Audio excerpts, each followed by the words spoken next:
সুপ্রিয় দর্শকবৃন্দ, আসসালামু আলাইকুম। দূরে কিংবা কাছে যে যেখানে বসে আজকে আমাদের এই অনুষ্ঠানটি দেখছেন, সবাইকে স্বাগত জানিয়ে শুরু করছি বৈশাখী টিভির স্বাস্থ্য বিষয়ক নিয়মিত আয়োজন বৈশাখী হেলথের আজকের পর্বে। সাথে আছি আমি ডক্টর শাবনা জাফরিন। আজকে আমরা যে বিষয়টি নিয়ে আলোচনা করব তা হলো স্লিপ অ্যাপনিয়া।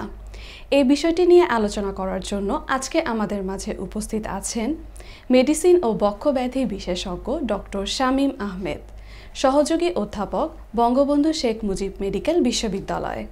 চলুন আমরা স্যারের সাথে পরিচিত হই এবং জেনে নিই এই বিষয়টি সম্পর্কে। আসসালামু আলাইকুম স্যার, কেমন আছেন? হ্যাঁ, আমি ভালো আছি, আপনাকে অসংখ্য ধন্যবাদ। জি স্যার। স্লিপ অ্যাপনিয়া এই বিষয়টি যদি একটু বিস্তারিত আমাদেরকে বলতেন। স্লিপ অ্যাপনিয়া এই টার্মটার সাথে অনেকেই পরিচিত নন। জি স্যার। স্লিপ তো ঘুম, অ্যাপনিয়া মানে হচ্ছে শ্বাস বন্ধ হয়ে যাওয়া। মোটা দাগে আমরা বলতে পারি যে যদি কারো ঘুমের জন্য শ্বাস বন্ধ হয়ে যায় এবং এটা চলতেই থাকে, তাহলেই হচ্ছে এটা স্লিপ অ্যাপনিয়া একটা রোগ। এটা কিন্তু একটা খারাপ রোগ। কারণ হচ্ছে এই রোগটা অনেকেই জানেন না যে উনি এই রোগে ভুগছেন। দেখা যায় যে যারা স্লিপ অ্যাপনিয়াতে ভুগেন তারা রাতের বেলা ঠিকমতো ঘুমাতে পারেন না। যিনি ঘুমাতে পারেন না তিনি কিন্তু বুঝতে পারেন না। এই জন্য বেডে ওনার যদি কোনো লোক বা স্বামী স্ত্রী বা অন্য কেউ থাকেন তাহলেই কিন্তু বুঝতে পারেন যে সারা রাত ঘুম হয় না, ওনার এপাশ ওপাশ করেন। তো স্লিপ অ্যাপনিয়াতে আসলে কি হয় সেটা হচ্ছে, যারা স্লিপ অ্যাপনিয়াতে আক্রান্ত হন, বিশেষ এক ধরনের সমস্যা সেখানে হয় কি, যখন ঘুমোতে যান তখন আমাদের যে শ্বাসনালীর যে চারপাশে যে বিভিন্ন ধরনের পেশি থাকে এগুলি প্রসারিত হয় ঘুমার সময়, এবং এই প্রসারিত হওয়ার জন্য দেখা যায় শ্বাসনালীটা বন্ধ হয়ে যান। যখন বন্ধ হয়ে যায় তখন হয় কি, অক্সিজেন রক্তে পৌঁছায় না এবং আমাদের ব্রেন এরকম একটা অ্যালার্ম দেয় যে হায় হায় কী হচ্ছে। তখন হয় কি, উনি হঠাৎ করে ঘুম থেকে জেগে যান এবং একটু পর আবার শ্বাসনালী স্বাভাবিক অবস্থায় ফিরে আসে, আবার ঘুমিয়ে যান। এই যে ঘটনা, জেগে উঠলেন, ঘুমিয়ে গেলেন, যিনি আক্রান্ত হন উনি কিন্তু বুঝতে পারেন না এবং সারা রাত এরকম চলতে থাকে। দেখা যায় ঘন্টাতে 20 থেকে 50 বার পর্যন্ত এরকম হয়। এখন আমাদের যে ঘুম, এই ঘুমটা হচ্ছে আমাদের শরীরকে একদম সতেজ করে দেয় এবং ঘুমেরও কিছু সাইকেল থাকে, রেম নন রেম সাইকেল থাকে। যদি এই সাইকেলগুলি পুরো না হয় তাহলে ঘুমটা ফ্রেশ ঘুম হয় না। স্লিপ অ্যাপনিয়ার রোগী যখন সকালবেলা ঘুম থেকে উঠেন উনি ভাবেন যে আমি সারা রাত ঘুমিয়েছি, অথচ আসলে ঘুমাতে পারেননি। সকালবেলা ওনার ঘুম ঘুম লাগে, শরীর দুর্বল লাগে, উইক লাগে এবং দেখা যায় কোনো কাজ ঠিকমতো করতে পারেন না, মেজাজটা খিটখিটে থাকে এবং যে কোনো ধরনের একঘেয়েমিপূর্ণ কাজ করতে যেয়ে উনি ঘুমিয়ে পড়েন। পত্রিকা পড়ছেন, ঘুমিয়ে যাচ্ছেন, টিভি দেখছেন, ঘুমিয়ে যাচ্ছেন, পার্কে বেঞ্চে বসে আছেন, ঘুমিয়ে যাচ্ছেন, গাড়ির জন্য স্টেশনে অপেক্ষা করছেন, ঘুমিয়ে যাচ্ছেন। আর রাতের বেলা যখন জেগে যান তখন যেটা হয় যে হঠাৎ করে জেগে যাওয়ার জন্য ওনার হৃদস্পন্দন অনিয়মিত হয়। এখানে আমাদের একটা সিম্প্যাথেটিক অ্যাকশন বলে। আলটিমেটলি যেটা হয় যে হার্টের উপর চাপ পড়ে ব্লাড প্রেশার বেড়ে যায় এবং দেখা যায় হৃদরোগ, স্ট্রোক এরকম ঘটনা ঘটে। এই জন্য স্লিপ অ্যাপনিয়া অনেকের ডায়াগনোসিস হয় না, নীরব ঘাতক বলা চলে স্লিপ অ্যাপনিয়াকে। জি স্যার, ধন্যবাদ স্যার। স্যার, আমরা কি প্রাথমিকভাবে এটা ডায়াগনোসিস করতে পারি এই রোগটিকে, মানে কিভাবে নির্ণয় করতে পারি? হ্যাঁ, আপনি সঠিক বলেছেন যে সঠিক ডায়াগনোসিস খুবই জরুরি। স্লিপ অ্যাপনিয়া যাদের ঘুমের সমস্যা হয় এবং দিনের বেলা ঘুম বেশি হয় এরকম রোগী যখন আসেন, আরেকটা সমস্যা হয়, এদের দেখা যায় নাক ডাকে। বিশেষ করে রাতের বেলা আমরা ভাবি যে উনি খুব শান্তিতে বা স্বস্তিতে ঘুমোচ্ছেন, নাক ডেকে ঘুমোচ্ছেন, এটা কিন্তু ভালো না। তবে সবাই নাক ডাকা মানেই স্লিপ অ্যাপনিয়া না, আবার স্লিপ অ্যাপনিয়া মানেই নাক ডাকা না, কিন্তু অধিকাংশ রুগী নাক ডাকেন। এরকম নাক ডাকা রুগী রাতে ঘুমোতে পারেন না, দিনে যদি ঘুম বেশি হয় এবং স্বাস্থ্য দেখা যায় যে ফিট থাকে না, তাদের ক্ষেত্রে চিকিৎসকের পরামর্শ নেওয়া উচিত।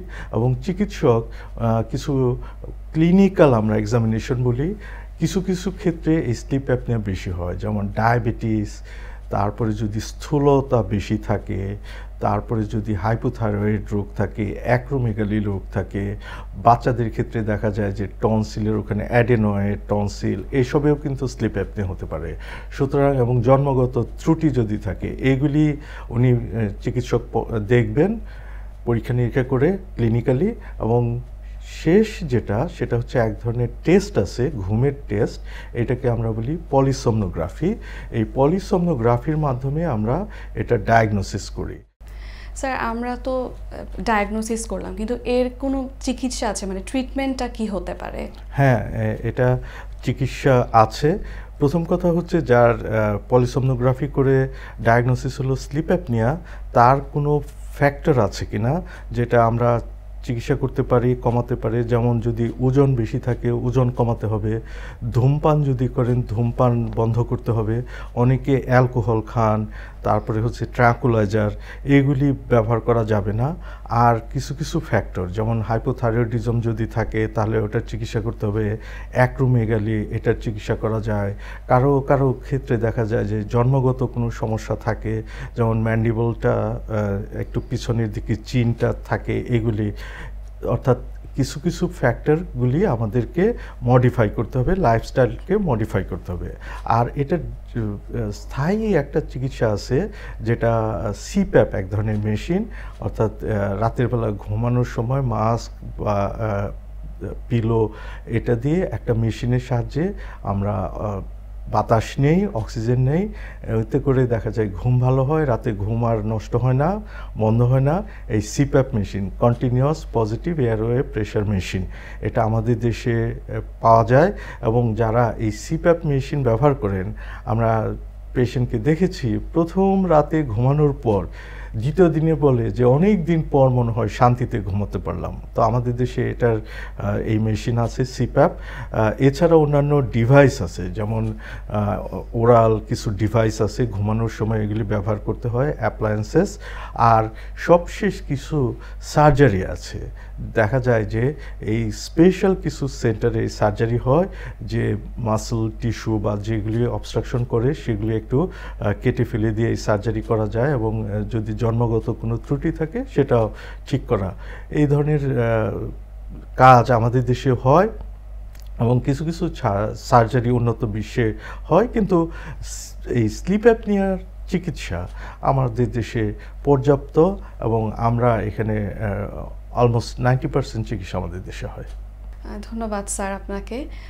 স্যার, আমরা অনুষ্ঠানে একদম শেষ পর্যায়ে চলে এসেছি। আপনি এই বিষয়টি নিয়ে যদি আমাদের দর্শকের জন্য আপনার কোনো অ্যাডভাইস থাকে, যে ওনারা কিভাবে কি করতে পারেন। আসলে ঘুম আমাদের খুব জরুরি। কোরআনে আল্লাহ বলছেন যে আমি দিনকে কাজের জন্য এবং রাতকে ঘুমের জন্য তৈরি করেছি। তো আমরা যাতে সঠিকভাবে ঘুমাই, এই স্লিপ অ্যাপনিয়া রোগীদের কিছু কিছু বদভ্যাস যাদের থাকে তাদের বেশি থাকে, যেমন ধূমপান, অ্যালকোহল, বিভিন্ন ধরনের ওষুধ, ঘুমের ওষুধ বা অন্যান্য, এইগুলি কিন্তু ব্যবহার করা যাবে না। যাদের স্থূলকায়, তাদের ওজন কমাতে হবে, নিয়মিত ব্যায়াম করতে হবে এবং স্বাস্থ্যবিধি মেনে চলতে হবে। এবং যার এরকম ঘুমের সমস্যা এবং দিনের বেলা অতিরিক্ত ঘুম, নাক ডাকে, এরকম যারা আছেন, অতি সত্বর চিকিৎসকের পরামর্শ নিতে হবে। কারণ হচ্ছে আমি আগেই বলেছি যে এরা নীরব ঘাতক, যে কোনো সময় এর ক্ষতি করতে পারে। যারা স্লিপ অ্যাপনিয়া পেশেন্ট আছেন, চিকিৎসকের পরামর্শ নিলে এবং স্বাস্থ্যবিধি মেনে চলে ওনারা সুস্থ সবল ভালো জীবনযাপন করতে পারবেন। অনেক ধন্যবাদ স্যার, আপনার মূল্যবান সময় থেকে আমাদেরকে সময় দেবার জন্য। আপনাকেও ধন্যবাদ, সেই সাথে দর্শকবৃন্দ যারা এই অনুষ্ঠান দেখছেন তাদেরকে অসংখ্য ধন্যবাদ। সুপ্রিয় দর্শকবৃন্দ, আমরা অনুষ্ঠানের একদম শেষ পর্যায়ে চলে এসেছি। আমরা আগামী পর্বে হাজির হয়ে যাব আপনাদের সামনে নতুন পর্ব নিয়ে এবং নতুন অতিথির সঙ্গে। সে পর্যন্ত সুস্থ থাকুন, ভালো থাকুন এবং বৈশাখী টিভির সঙ্গেই থাকুন। আল্লাহ হাফেজ।